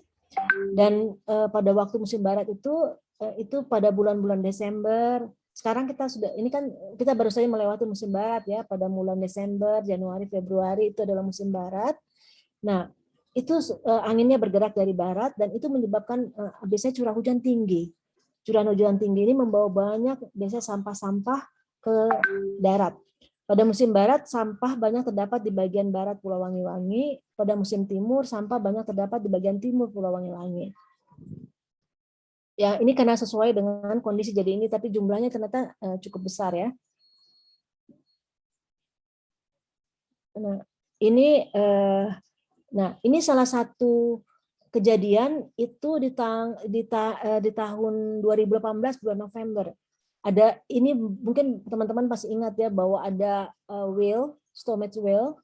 Jadi itu sperma, namanya paus sperma, itu yang di perutnya berisi 6 kilo plastik. Nah, kita nggak tahu nih plastiknya itu apakah dari mana asalnya, nggak tahu. Pokoknya ditemukan, ini kebetulan lokasinya di Kapota di sini, dan yang melakukan membuka perut ikan ini adalah teman-teman dari AAKP. AAKP itu Akademi Komunitas Perikanan Kelautan di daerah Wakatobi ini. Kebetulan itu menjadi mitra kami pada waktu penelitian. Mereka menceritakan mereka bongkar perutnya dan kasihan banget, ini kayak jualan supermarket ya, ada plastik, ada jualan toko ini, ada 100 plastik dan sebagainya, ada sendal, ada sek dan kasihan, dia makan segala macam jenis sampai plastik jaring-jaring juga dimakan. Dan jumlahnya ketika ditimbang hampir 6 kilo. Dan 6 kilo. Nah, tapi menurut masyarakat ini paus sperma ini bukan berasal dari daerah Indonesia. Ya, jadi bukan berasal dari daerah perairan kita. Teman-teman biologi, teman-teman yang mungkin yang mengerti biodiversitas akan tahu bahwa ini bukan berasal dari daerah kita, tetapi berasal dari daerah, diduga bisa dari daerah atas, tadi kita lihat dia bisa bergerak dari daerah atas seperti ikan tuna juga bergerak dari Pasifik, dia bergerak dari Pasifik atau dia bergerak dari tempat yang lain. Jadi memang tapi dia mati karena keracunan plastik atau apa kita nggak tahu juga, tapi ini terjadi. Nah, ini waktu itu kami melakukan ke pulau ini, Pulau Kapota ini seberang dari Wangi-Wangi, kira-kira 40 menit lah dari pulau ini, dan kami mencoba mengambil data sampling sampah di daerah tersebut. Tetapi yang kejadian ini membuat kita sadar bahwa memang plastik itu sudah terjadi dibuang di mana-mana sehingga sampai ikan paus ini meninggal mati ya karena makan plastik.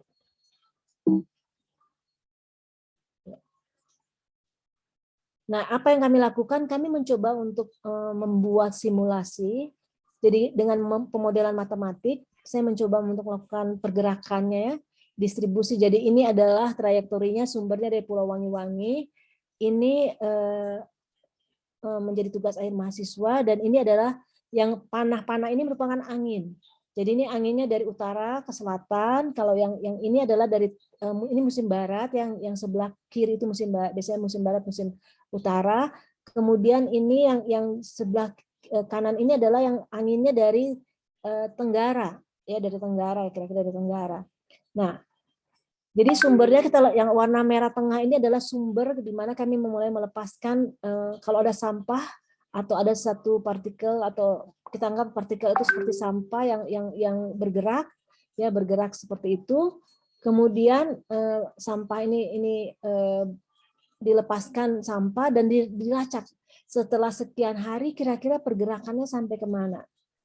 Karena kan ada pergerakannya karena ada arus lautnya, ada karena pasang surut harian, ada karena musiman, arus yang terjadi seperti itu. Dan ini adalah biru itu menunjukkan warna dari sampai hari mungkin sampai 1,5 bulan, kemudian merah itu sampai 3 bulan, di atas 3 bulan ya. Jadi dia berputar-putar ya.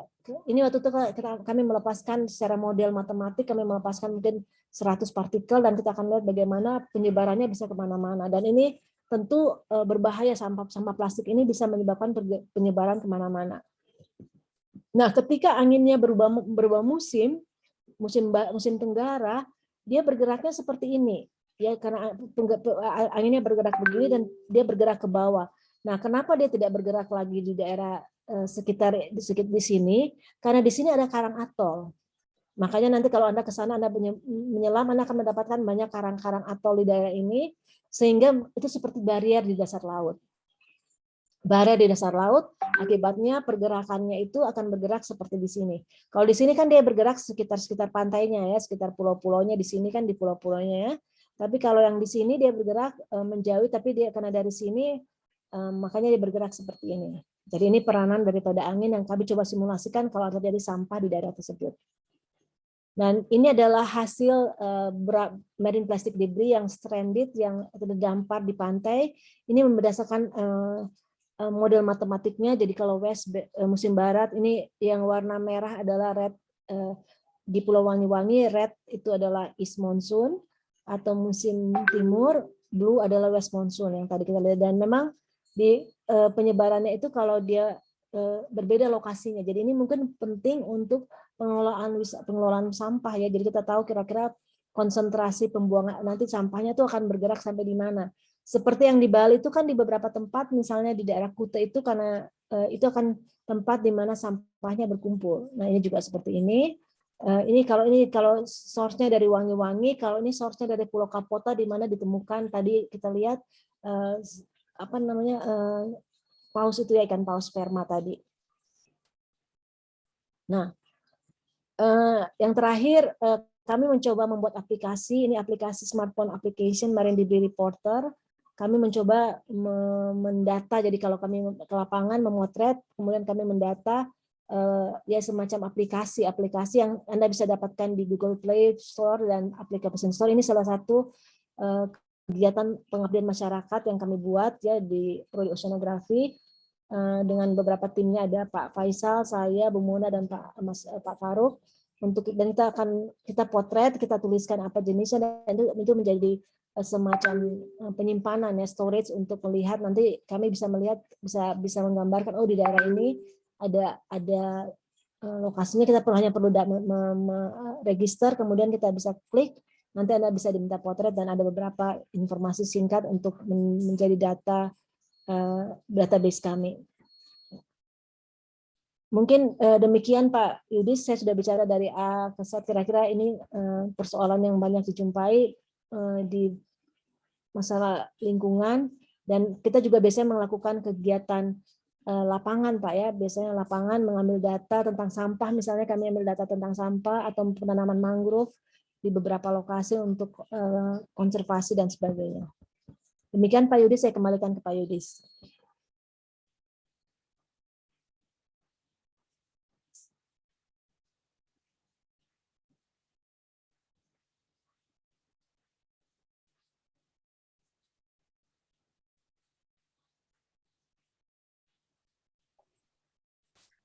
Halo Pak,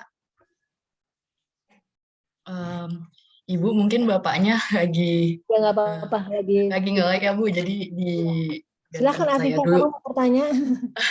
Ya Bu, kebetulan saya juga ada mau pertanyaan Ibu. Ada beberapa pertanyaan yang mau saya tanya ke Ibu. Nah, Silakan Afifah. Bu, kan tadi Ibu sempat presentasi tentang kayak kondisi di Indonesia tuh gimana gitu ya. Nah, Ya. saya tuh mau nanya Bu, kan di Indonesia tuh sebenarnya kan pasti ada gerak epirogenase sama orogenase gitu kan ya Bu, pasti ada setiap tahunnya gitu ya. Halo, Nah, aduh. Maaf Bu, Ibu nge-lag ini.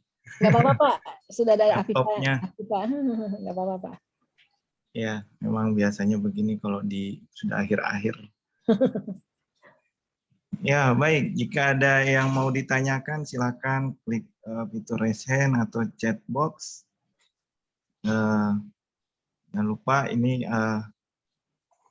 sangat bersejarah ya Bu ya. Baru pertama kali kimia lingkungan baru melakukan kolaborasi dengan mata kuliah lain.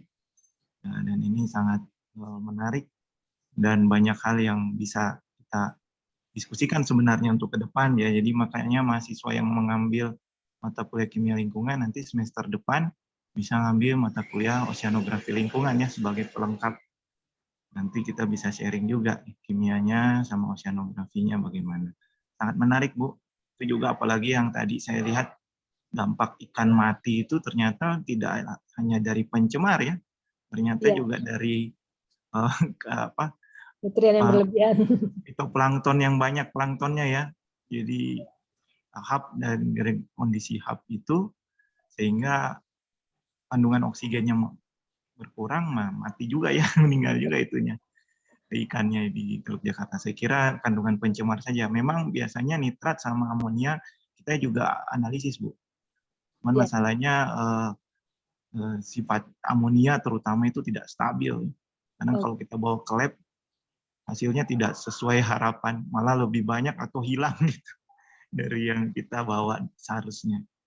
Makanya biasanya yang stabil-stabil saja yang kita analisis kayak logam atau senyawa organik yang kelarutannya tinggi di dalam air. Baik, jika ada pertanyaan silahkan. Berarti kayaknya sudah ada Afifah ya, silakan Afifah. Pak silakan. Ya Bu, saya lanjut ya Bu. Ya, silakan Afifah. Ya Bu, jadi kan di Indonesia itu ada gerak epirogenase sama orogenasenya itu ya Bu. Nah sebenarnya itu, apakah setiap kedua gerak itu Bu bakal mempengaruhi morfologinya laut gitu nggak Bu? Dan terus Bu, apakah emang selalu dikaitkan sama terjadinya tsunami gitu? Kayak gitu sih Bu. Kalau tsunami itu dia memang faktornya banyak ya, tapi dia sebenarnya bisa dipicu oleh beberapa hal. Jadi tsunami itu bisa dipicu oleh mungkin kami punya kuliah sendiri juga tentang bencana tsunami, jadi tsunami dan kebencanaan. Pertama, pada umumnya tuh 90% Indonesia dibangkitkan oleh karena gempa. Jadi tanahnya dulu yang tadi saya perlihatkan ya, ada gerak vertikalnya dulu, kemudian karena dia gerak vertikal, jadi akan turun kan, pertemuan tumbukan itu menyebabkan turunnya muka tinggi air laut, dan ketika energinya sudah cukup besar dia akan keluar sebagai gelombang tsunami, karena gelombang itu kan kalau ada gangguan diganggu, jadi kalau kita melempar air ke laut ada gangguan itu menyebabkan, nah itu seperti itu juga tsunami ya. Jadi tsunami bisa ditimbulkan oleh karena faktor gempa bumi pada umumnya 90%, kemudian juga karena tadi kita lihat karena misalnya yang di Selat Sunda itu karena letusan gunung api ya, jadi dan dia bisa menyebabkan morfologi pantai, pasti itu perubahan dan banyak sekali ya. Kalau Anda lihat pakai citra itu perubahan garis pantainya langsung sangat besar karena dia merusak seluruh sistem di situ ya, sistem. Kemudian bisa juga disebabkan karena longsoran. Longsoran itu contohnya kasusnya itu seperti yang di Sulawesi Tengah, Palu yang kemarin, yang Palu 2018 juga ya. Kemudian yang terkenal itu di Larantuka, sebenarnya salah satu yang terkenal itu di Larantuka, itu karena longsornya bukan di darat, tapi longsornya itu karena di dalam laut. Ada runtuhan, ada yang runtuh, ada batimetri yang runtuh atau peradaan yang runtuh sebab menyebabkan longsoran, akibatnya muncul lagi fenomena tsunami itu, atau karena akibat jatuhnya meteor, benda-benda langit misalnya meteor, tapi ini mungkin jarang terjadi. Jadi ya secara umum kira-kira seperti itu yang terjadi dampak tsunami ya. Jadi dan ada yang tergantung kekuatannya juga. Kalau skala Richternya itu sampai bisa, nah biasanya yang merusak itu sifatnya merusak, ini saya bukan ahli tsunami tapi secara umum saya bisa sampaikan kalau dia kedalaman terjadi sumber gempanya itu tidak terlalu dalam. Kalau mungkin di 10 meter, 20 meter itu daya rusaknya tinggi. Dan itu seperti Aceh kan, tsunami itu yang bisa, dan kalau magnitudenya juga jadi ada kedalaman epicenternya ya, epicenter gempanya, dan juga ada kekuatan intensitasnya, magnitud daripada gempanya. Kalau dia 8 kayak seperti yang di Aceh itu kan sampai 9 ya. Kemarin kalau nggak salah kita ada gempa 5,5 nggak terlalu terasa, tapi kalau dia sudah 6 ke atas itu biasanya cukup besar. Dan itu yang bisa menyebabkan kerusakan dan seperti itu. Kira-kira sudah cukup Afifah? Berarti Bu sebenarnya nggak mau ada misalkan ada retakan pelipatan gitu, pengaruhnya nggak cuman maksudnya itu pengaruh lainnya aja gitu ya Bu, cuman sepersekian persennya gitu ya Bu? Pengaruh lain maksudnya seperti apa pengaruh? Kayak kan tadi Ibu bilang kayak misalkan ada gempa bumi itu juga masuk pengaruh buat tsunami kayak gitu ya Bu? Okay. Ya, jadi penyebab timbulnya tsunami, drivernya, penggerak. Jadi tsunami tidak akan muncul, tapi kalau ada yang mengganggu dia, mengganggu air lautnya, mengganggu batimetrinya, nah dia bereaksi. Jadi gitu ya. Kalau ada gangguan atau ada tumbukan antara dua lempeng, nah itu terjadi gempa. Oke Bu, ya paham. Terus Bu, saya mau nanya lagi. Kalau misalkan orang oceanografi sendiri Bu, misalkan ada ya bencana alam kayak tsunami gitu ya Bu, itu tuh jadi pada saat bencana itu memang langsung ke tempatnya terus diteliti apa gimana sih Bu sebenarnya sistemnya? Oh iya. Tergantung jenis bencananya. Kalau bencana kayak bencana gempa bumi mungkin di teman-teman di pusat mitigasi akan tapi lebih banyak. Jadi bencana itu biasanya tergantung tingkat kerusakannya, karena jangan dibayangkan kalau bencana itu gampang ya. Biasanya kalau terjadi bencana listrik juga mati. Transportasi juga rusak. Tadi Anda bisa lihat ya bencana misalnya di Aceh begitu. Saya nggak ngambil lagi foto-foto atau bencana yang lain. Itu sampai listrik mati, terus kemudian sarana transportasi rusak, air segala macam. Jadi biasanya tidak bisa langsung. Kadang-kadang perlu waktu juga. Biasanya yang langsung bergerak itu adalah tim BNPB, Basarnas dan sebagainya. Nah, kalau tim dari fakultas juga sering ke sana, tapi mungkin baru hari kedua, ketiga, karena memang perlu akses dulu dipulihkan dan sebagainya. Kalau yang rusak itu yang besar itu semua rusak kayak sampai ke jaringan listrik, jadi mati lampu berhari-hari. Jadi mereka harus tinggal di tenda dan sebagainya. Jadi kemudian makanan juga nggak ada kan, itu memang banyak masalah, dan sudah ada SOP-nya sebenarnya. SOP untuk bagaimana melakukan tanggap darurat dan lain-lain ya. Kamu kayaknya tertarik dengan bencana ini ya. Nggak tertarik sama bencananya, Bu. Baik, Bu, itu saja dari saya. Terima kasih banyak, Ibu, penjelasannya. Ya. Tapi yang menarik itu tadi saya sampaikan, sebenarnya kalau ada kesempatan Pak Yudis, kalau Ya. setelah terjadi misalnya ledakan gunung api itu harusnya daerah-daerah perairan itu menjadi subur, Pak. Karena kan Iya, Bu. mineral yang dikeluarkan oleh gunung api itu menjadi mineral yang subur ya, menyuburkan perairan. Iya. Jenis tanahnya juga tertentu, Bu. Biasanya Ya. sudah. Saya nggak tahu Subur. apakah memang sudah pernah dilakukan penelitian seperti itu juga. Ya, makasih Pak Yudis. Ya. Silahkan teman-teman. Ada yang lain bertanya? Tapi untuk memang kalau kita belajar kimia tanah, Bu, salah satunya dari gunung berapi memang tanahnya subur dan jenis tanahnya bisa bisa didapatkan dari gunung berapi. Bahkan kalau kebakaran hutan juga begitu, Pak. Itu Ya. ada rekan saya Bu Susan juga melakukan penelitian, itu langsung naik, Pak, klorofilnya langsung meningkat. Karena kandungan itunya lebih, dan teman-teman yang di Singapura ada papernya juga, mereka menuliskan tentang efek daripada kebakaran hutan untuk laut. Baik, ada lagi? Ada lagi yang mau bertanya? Silakan. Jekonia nggak mau tanya?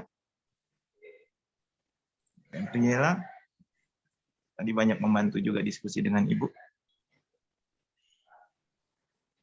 Kalau Nanya apa ya? kesan-pesannya juga boleh, kuliah ini bagaimana gitu.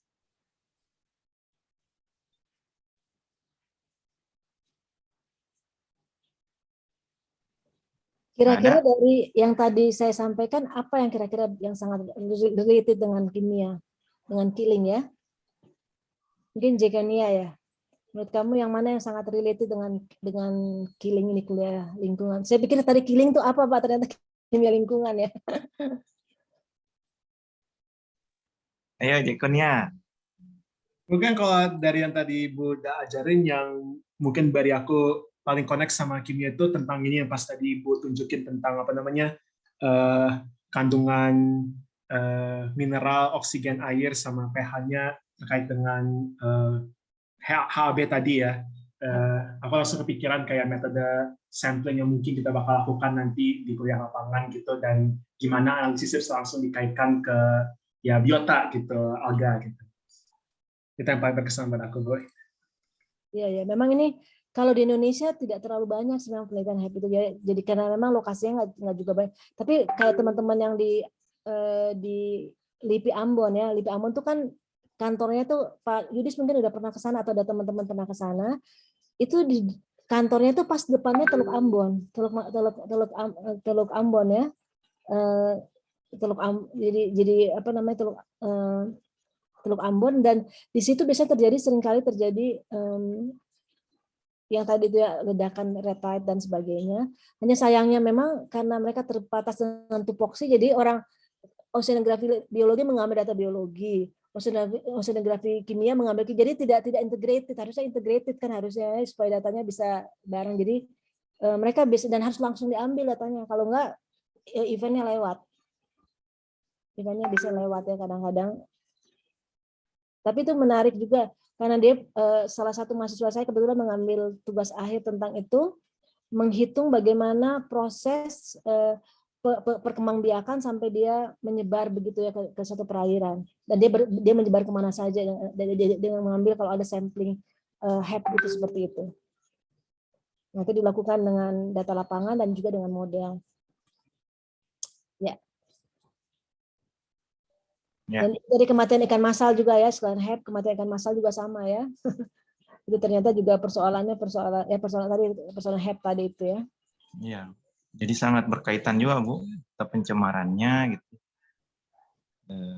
HEP-nya juga, oceanografi juga bisa menghitung. Saya ada 2 pertanyaan, Bu, cuman mungkin agak spesifik ya terkait HEP sama abrasi pantai tadi. abrasi pantai ini sejauh mana kita bisa menghitung, ada secara kuantitatifnya nggak, Bu? Ada, Pak. Kerusakannya. Kemudian kalau HEP ini apa namanya? Ada relatednya nggak, Bu, dengan pencemaran yang terjadi di Teluk Jakarta itu sendiri, misalnya dari polutan organik maupun anorganik yang ditemukan? Atau hanya cuman jumlah oksigennya saja yang berkompetensi dengan ikan, lebih banyak planktonnya jadi mati ikannya. Iya, ya, Pak. Wah, ini pertanyaan dosen susah jadinya ya. Iya, iya. Tapi itu ini juga, Bu, bagus buat dikembangkan. Iya, ya, Pak. Baik, terima kasih Pak Yudis. Kalau dari abrasi itu biasanya memang bisa kita lakukan perhitungan, Pak. Berapa sedimennya, berapa tingkat kerusakannya, berapa jumlah sedimen yang diangkut ya, angkutan sedimen dan sebagainya, transport sedimennya berapa itu bisa dihitung, Pak. Luasan areanya, volume sedimen dan sebagainya bisa dan tingkat kerusakannya itu juga bisa dihitung. Ada Pak metode tertentu untuk menentukan tingkat kerusakan. Jadi yang tadi misalnya yang saya sampaikan itu adalah salah satu data yang kami ambil dan sudah dibuatkan tugas akhir mahasiswa untuk menghitung tingkat kerentanan. Tingkat kerentanan akibat abrasi. Jadi ada parameternya, kami punya indikator-indikator, punya parameter variabel untuk menghitung bagaimana kerusakannya. Itu dan mungkin juga dari sosialnya juga bisa ada juga ilmu sosial untuk melihat terhadap masyarakat, ekonomi dan sebagainya. Nah, untuk sebenarnya saya tidak tampilkan di sini. Jadi kami salah satu rekan saya Bu Susanto membuat proteksi pantai dengan sabut kelapa, Pak. Nah, itu dilakukan di Pangandaran, saya tidak perlihatkan ininya. Kami coba membuat membuat sabut kelapa. Kebetulan tahun ini kami akan melakukan pelatihan untuk guru-guru dan akan mengajarkan bagaimana membuat sabut kelapa itu menjadi seperti untuk itu Pak ya, untuk proteksi pantai. Jadi itu. Nah, untuk pertanyaan kedua itu tadi tentang pencemaran. Kalau menurut, memang kadang-kadang kita tidak tahu yang mana lebih dulu dan sebagainya, tapi kalau yang saya pelajari selama ini, biasanya ledakan alga-bloom atau HEP ini dipicu oleh karena jumlah nutrien yang sangat banyak, Pak. Jadi dia berlebih nutriennya. Kan aktivitas itu ya Pak, aktivitas daripada pembuangan limbah, terutama pembuangan limbah, Pak. Pembuangan limbah yang sangat tinggi, itu menyebabkan yaitu alga bloomnya, karena alga bloomnya meledak, pemakaian oksigennya menjadi besar, akibatnya oksigennya menurun dan merusak dan sebagainya. Jadi biasanya memang dimulai dengan limbah, semuanya persoalan limbah. Kalau di Jakarta Pak ya, mungkin kalau tempat kasus yang di Ambon mungkin berbeda kasusnya, itu dipicu karena ada arus dan juga karena misalnya kadang-kadang curah hujan yang tinggi tapi jadi dasarnya terjadi gangguan dan sebagainya. Tapi kalau di Jakarta itu kalau yang saya baca biasanya disebabkan karena tingginya limbah, efek daripada pembuangan nutriennya itu, fosfat maupun nitratnya, Pak. Demikian, Pak. Jadi bisa ini ya Bu ya, bisa related juga nanti kalau kita melakukan Ya, Pak. penelitian monitoring polutan. Iya, bisa sangat menarik sekali. Ya. Dan mungkin mudah-mudahan kalau pas ada kasusnya itu kita langsung bisa ngambil datanya, Pak ya, dapat datanya ya. Iya, Bu. Dan abrasi tadi kerusakan tuh ada di oceanografi pulapnya ya Bu, lingkungan mungkin.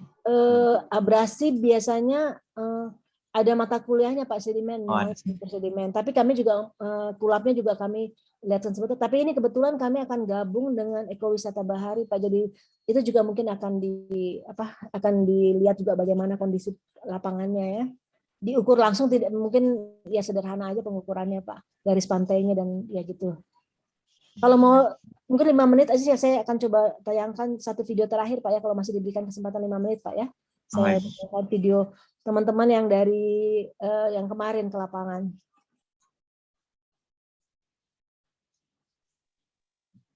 Ya, jangan lupa juga bagi yang belum absen, absen di kelas masing-masing. Ini Selamat pagi. siang, dan malam, perkenankan kami kelompok 1 untuk membagikan video hasil kuliah lapangan dari mata kuliah Oceanografi. Yang pertama adalah modul sanitasi yang akan dibawakan oleh saya sendiri, Nanda Pramudia Santosa. Pertama-tama dari modul sanitasi ini berlokasi di pantai barat Pangandaran dengan alat dan bahan berupa tali rafia, penanda, sarung tangan, flashlight, GPS, dan juga kamera. Dengan cara pengambilan datanya yaitu berupa membentangkan transek sepanjang 50 meter, lalu dibagi menjadi 5 daerah seluas 10 meter kuadrat ke arah darat dan juga ke arah laut. Lalu sampah yang terdapat di masing-masing daerah dicatat, diklasifikasikan jenisnya, serta dihitung beratnya. Lalu sampah yang berukuran lebih dari atau sama dengan 2,5 cm diangkat dan dikumpulkan ke dalam kantong sebagai pembersihan. Dengan 3 poin analisis berupa yang pertama adalah mengetahui pengaruh sampah terhadap kondisi air laut, mengetahui dampak yang ditimbulkan akibat permasalahan sampah pada kondisi lingkungan pesisir dan laut sekitarnya. Dan yang terakhir, mengetahui asal sampah yang terdapat beserta jenis. Pada gambar di sini, dapat kita lihat bahwa terdapat 5 titik yang terbentang sepanjang 50 meter dengan luas tiap daerah berupa 10 meter kuadrat. Dapat kita lihat bahwa titik-titik ini dapat membentuk garis lurus karena memang hal ini didapat dengan membentangkan transek panjang 50 meter. Lalu langsung kepada data. Pertama dari kategori plastik yang terdiri dari kresek, tali rafia, botol air kemasan, tambang plastik, tutup botol, karung, gelas air, plastik mika, sedotan, botol sampo, jerigen, bahan akrilik, alat makan melamin, plastik kemasan tebal, kemasan saset, styrofoam, ember, spanduk, dan lain-lain. Dengan juga dikategorikan per site dan jumlah-jumlahnya. Di sini dapat kita lihat bahwa jumlah terbanyak itu dimiliki oleh kemasan saset. Dengan pada site 1 terdapat 6, site 2 terdapat 36, site 3 terdapat 67, site 4 terdapat 50, dan site 5 terdapat 69. Lanjut, ada kategori logam, kertas, tekstil, kaca, B3, karet, dan lain-lain. Di sini dapat kita lihat bahwa logam, kertas, tekstil, kaca, B3, karet, dan lain-lain dapat dikatakan relatif lebih sedikit jika dibandingkan dengan kategori sebelumnya, yaitu plastik.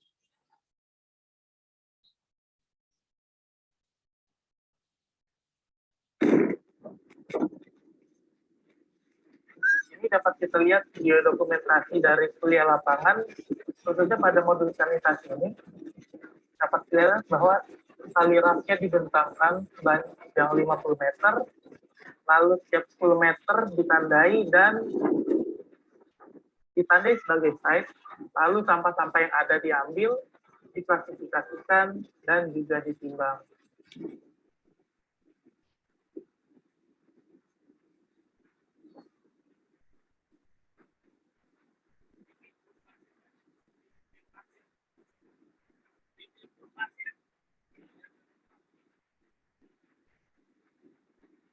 Pasir.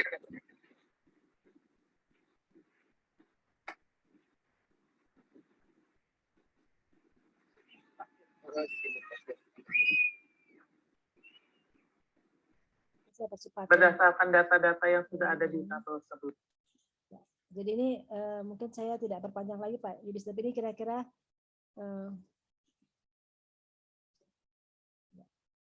mungkin teman-teman. Iya, Bu. Ya, kira-kira itu Pak ada beberapa modulnya. Jadi saya nggak tahu apakah teman-teman juga mengambil sampah juga ya. Kalau pulapnya ini enggak, Bu, air saja. Oh, air saja ya. Kalau kami biasanya airnya tidak diambil malah Pak, sampahnya yang dihitung. Jadi bisa digabungkan Pak nanti ya, jadi bisa airnya kita.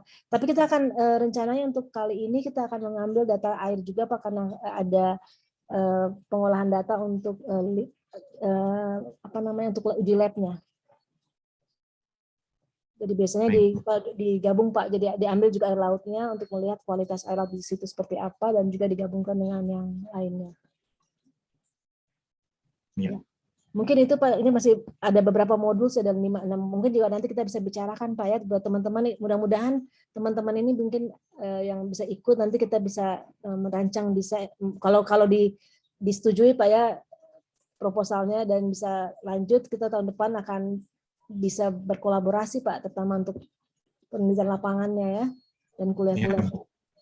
Baik Bu. Jadi ini sangat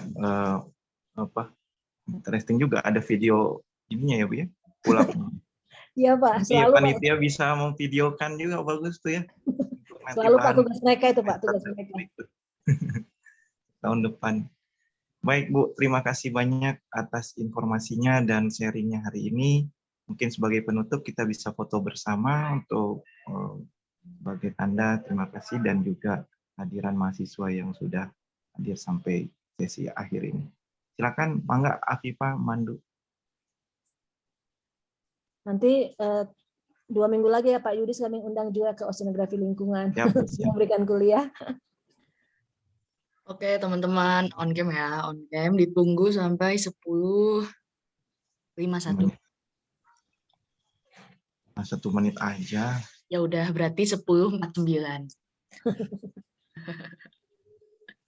Teman-teman ditunggu ya on cam-nya. Ya. Ada sesi dokumentasi.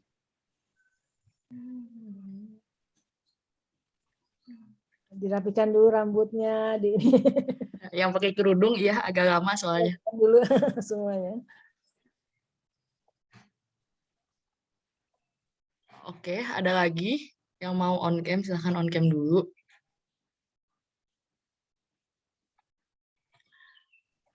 Oke, sudah 10.49 ya, 1 menit. Oke, ada lagi yang mau nambah?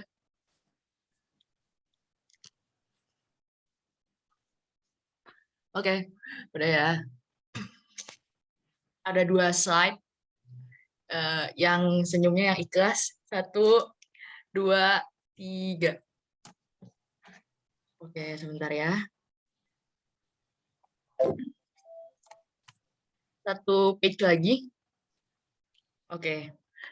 1, 2, 3. Oke, sudah. Terima kasih teman-teman. Boleh di off cam kameranya. Baik, terima kasih Bu. Sampai ketemu lagi nanti di Pangandaran. Ya Pak, mudah-mudahan sampai ada kesempatan kita ketemu Pak ya. Iya. Kami akan bergerak dari Karapiak sampai ke Batu Karas nanti Pak. Jadi ada 4 pantai kalau nggak salah kami kan di sana. Kita di pantai barat sama di pantai timur. Menginapnya di mana Pak? Di pantai barat Bu. Oh sudah ada itu penginapannya. Ada juga pantai timur yang nginap. Ya saya anak-anak lagi ngatur. Mudah-mudahan kita bisa ketemu dan nanti tahun depan kita bisa coba kombinasikan Pak ya, kolaborasikan apa yang kira-kira yang pasti. Ya terima kasih buat teman-teman semuanya sudah saya bisa berbagi sharing di tempat ini. Mungkin ya masih banyak aspek yang barangkali yang bisa kita kolaborasikan bersama dan menarik untuk menjadi penelitian atau menjadi kajian nanti pada waktu di lapangan ya. Jadi teman-teman nanti yang akan mengambil data airnya, kami mengambil data lapangannya.